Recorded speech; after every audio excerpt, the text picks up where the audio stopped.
Ka kashe wancan da ka gani ko baka kashe?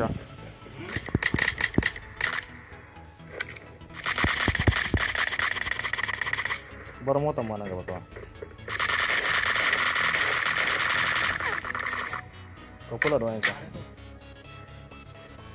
Na gode.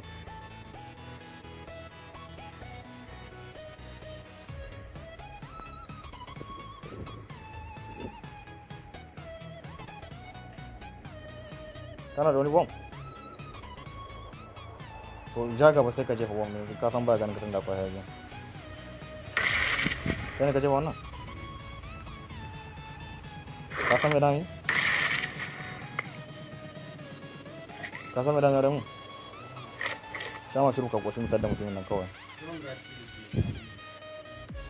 Ya jefa bom. Ka gani ba? Na gode.